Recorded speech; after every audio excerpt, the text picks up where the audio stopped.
Shalom saudara-saudara yang dikasihi oleh Tuhan dimanapun saudara berada. Saudara, hari ini saya mengajak kita untuk merenungkan salah satu tokoh yang terlibat di dalam peristiwa Jumat Agung, yaitu Pilatus. Mari kita membuka Injil Lukas pasal 23 ayat 13 sampai 25 yang berbunyi demikian. Lalu Pilatus mengumpulkan imam-imam kepala dan pemimpin-pemimpin serta rakyat dan berkata kepada mereka, "Kamu telah membawa orang ini kepadaku sebagai seorang yang menyesatkan rakyat. Kamu lihat sendiri bahwa aku telah memeriksanya, dan dari kesalahan-kesalahan yang kamu tuduhkan kepadanya tidak ada yang kudapati padanya. Dan Herodes juga tidak, sebab ia mengirimkan dia kembali kepada kami. Sesungguhnya tidak ada satu apapun yang dilakukannya yang setimpal dengan hukuman mati. Jadi aku akan menghajar dia lalu melepaskannya, sebab ia wajib melepaskan seorang bagi mereka pada hari raya itu." Tetapi mereka berteriak bersama-sama, "Enyahkanlah dia, lepaskanlah Barabas bagi kami." Barabas ini dimasukkan ke dalam penjara berhubung dengan suatu pemberontakan yang telah terjadi di dalam kota dan karena pembunuhan. Sekali lagi Pilatus berbicara dengan suara keras kepada mereka karena ia ingin melepaskan Yesus. Tetapi mereka berteriak membalasnya, katanya, "Salibkanlah dia, salibkanlah dia." Kata Pilatus untuk ketiga kalinya kepada mereka, "Kejahatan apa yang sebenarnya telah dilakukan orang ini? Tidak ada satu kesalahan pun yang kudapati padanya yang setimpa dengan hukuman mati. Jadi aku akan menghajar dia lalu melepaskannya." Tetapi dengan teriak mereka mendesak dan menuntut supaya ia disalibkan. Dan akhirnya mereka menang dengan teriak mereka. Lalu Pilatus memutuskan supaya tuntutan mereka dikabulkan, dan ia melepaskan orang yang dimasukkan ke dalam penjara karena pemberontakan dan pembunuhan itu sesuai dengan tuntutan mereka. Tetapi Yesus diserahkannya kepada mereka untuk diperlakukan semau-mau mereka. Ketika mereka membawa Yesus, mereka menahan seorang yang bernama Simon dari Kirene yang baru datang dari luar kota, lalu diletakkan salib itu di atas bahunya supaya dipikulnya sambil mengikut Yesus, dan seterusnya. Saudara-saudara yang dikasihi oleh Tuhan, Pilatus adalah salah satu tokoh yang bertanggung jawab atas penyaliban Yesus. Yesus diadili olehnya sebanyak 2 kali, dan melalui pengadilan yang dipimpinnya seorang pribadi yang agung dan mulia mati secara terhina. Pilatus adalah orang Romawi dari golongan menengah atas dan keluarga militer. Kaisar Tiberius mengangkat Pilatus sebagai wali negeri yang kelima atas Yudea. Nah, sebagai wali negeri, Pilatus mempunyai kekuasaan penuh atas seluruh wilayah yang dikuasainya, termasuk memiliki kuasa penuh atas hidup mati seseorang. Pilatus diberi hak untuk mengangkat para imam besar serta mengawasi bait suci dan dananya. Menurut catatan sejarah seorang bernama Yosefus, Pilatus pernah melakukan kesalahan yang menimbulkan kemarahan dari orang-orang Yahudi. Yaitu pertama, dia menempatkan panji-panji Romawi di Yerusalem seperti patung kaisar. Kasus ini menimbulkan demonstrasi 6 hari dari orang-orang Yahudi. Dan melalui demo ini akhirnya patung Kaisar dikembalikan ke Kaisaria. Yang kedua, dia pernah memakai uang perbendaharaan bait suci untuk membangun saluran air ke Yerusalem dari satu sumber air yang jaraknya 40 km.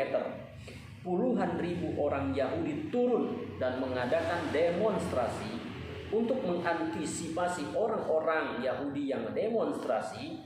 Maka Pilatus mengirimkan para tentara untuk menghabisi para demonstran. Akibatnya banyak orang Yahudi terbunuh pada waktu itu. Dia pernah berkonflik dengan Herodes karena telah membunuh beberapa pengikut Herodes. Dan dia pernah membunuh sejumlah besar orang-orang Samaria di Gunung Gerizim. Dan seorang ahli sejarah bernama Philo menggambarkan Pilatus sebagai seorang yang korup, pemarah, pendendam, sombong, dan keras kepala.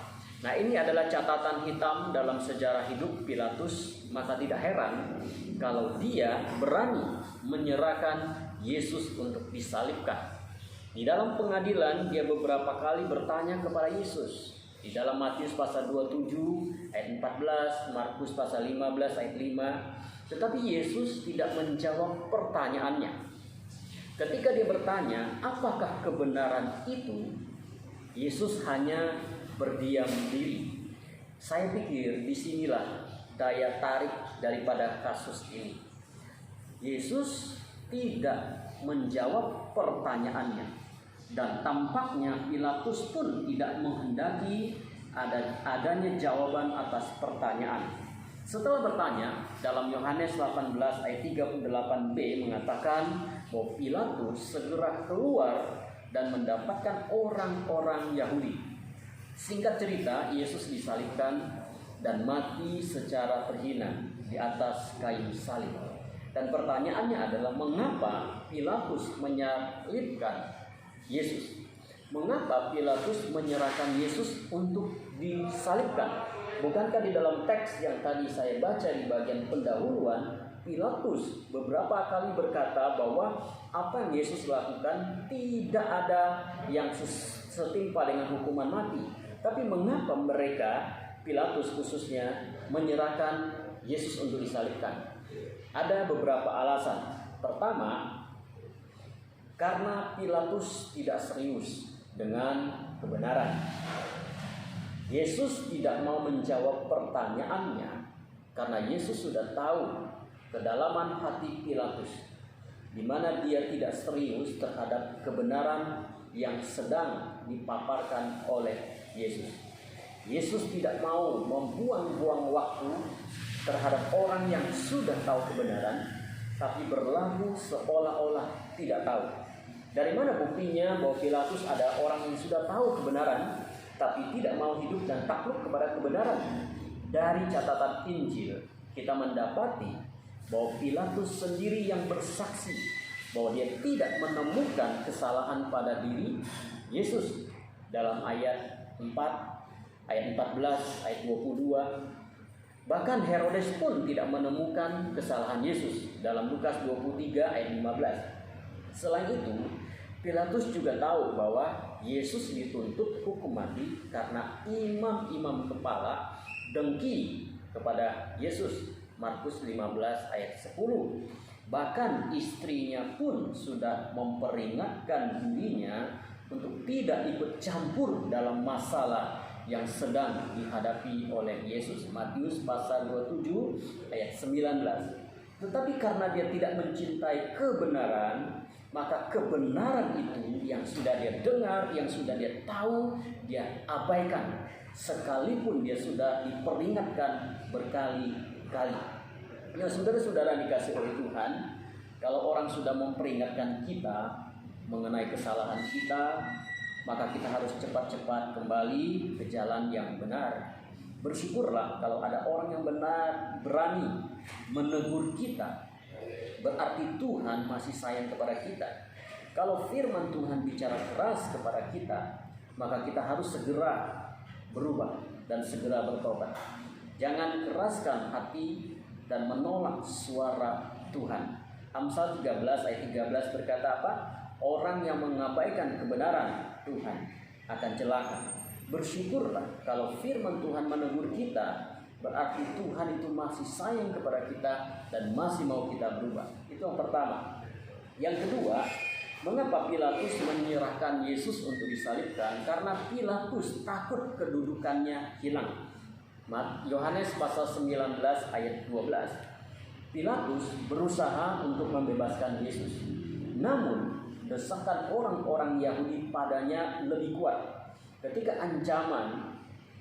dia diancam bahwa dia bisa dituduh melawan kaisar jika tidak menjatuhkan hukuman mati pada Yesus, maka dia menjadi ketakutan sehingga dalam otaknya muncul pikiran, lebih baik saya korbankan orang lain sekalipun itu Yesus daripada saya kehilangan kedudukan. Akhirnya demi kedudukannya dia telah mengorbankan Yesus, sang kebenaran itu, karena ia takut masalah yang dihadapinya diadukan kepada kaisar. Jikalau kaisar tahu kelakuan Pilatus, maka dia akan terancam jabatannya dipecat. Daripada dia hilang kedudukan, lebih baik dia korbankan orang lain. Saudara, di atas sudah kita lihat bahwa Pilatus sudah terlalu banyak melakukan kesalahan terhadap orang-orang Yahudi, dan kesalahannya itu dipegang oleh mereka. Ketika kasus Yesus mencuat, maka disinilah kesempatan bagi orang-orang Yahudi untuk mendesak Pilatus. Maka mereka mengeluarkan jurus yang paling ampuh, bahwa jikalau engkau membebaskan dia, engkau bukan sahabat kaisar. Setiap orang yang menganggap dirinya sebagai raja melawan kaisar. Saudara-saudara, orang-orang Yahudi ini luar biasa taktik mereka. Waktu dengar ini, saya yakin Pilatus ketakutan setengah mati, jantungnya berdebar-debar dan hatinya gelisah. Membebaskan Yesus berarti melawan kaisar. Membunuh Yesus berarti melawan kebenaran. Kelemahan Pilatus dipegang oleh orang-orang Yahudi. Akhirnya demi jabatan Yesus dikorbankan, demi kedudukan Yesus disalibkan. Saudara sekalian yang Tuhan kasihi, Pilatus adalah tipe orang yang berani menjual kebenaran demi jabatan atau kedudukannya.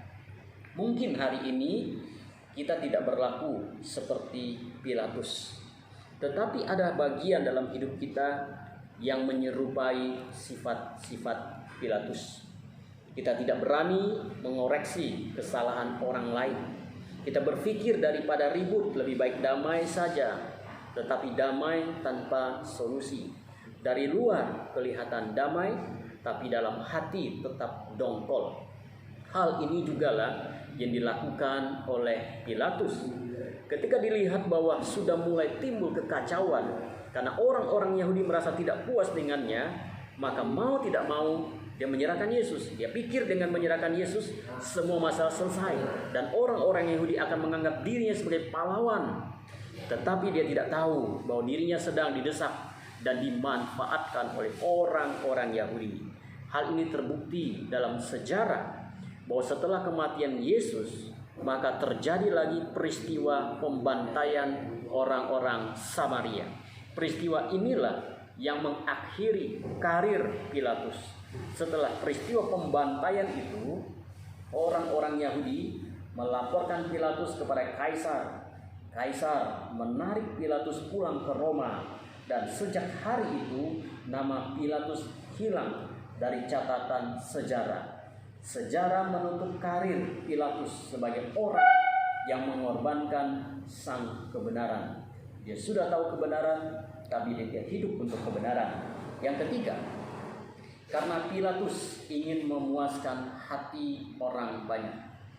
Markus 15 ayat 15. Pilatus lebih takut manusia daripada Tuhan, sehingga hidupnya selalu ingin menyenangkan manusia, sekalipun dia berani mengorbankan kebenaran. Tidak heran kalau Yesus tidak menjawab pertanyaannya, karena dia bukan tidak tahu kebenaran, tetapi dia pura-pura tidak tahu kebenaran dan bahkan melawan kebenaran. Kebenaran tidak menyatu di dalam hidupnya. sehingga ia lebih mementingkan kedudukan dan kepuasan orang lain daripada kepuasan Tuhan. Kebenaran yang diperolehnya hanya disimpan di otaknya, tetapi tidak membiarkan kebenaran itu masuk dan menguasai hatinya, sehingga tidak heran kalau Pilatus bisa berlaku begitu munafik di hadapan Tuhan Yesus. Di depan Yesus tampaknya ia sangat ingin mengetahui kebenaran, namun hatinya jauh dari kebenaran dan mengorbankan sang kebenaran demi eksistensi dirinya dan jabatannya.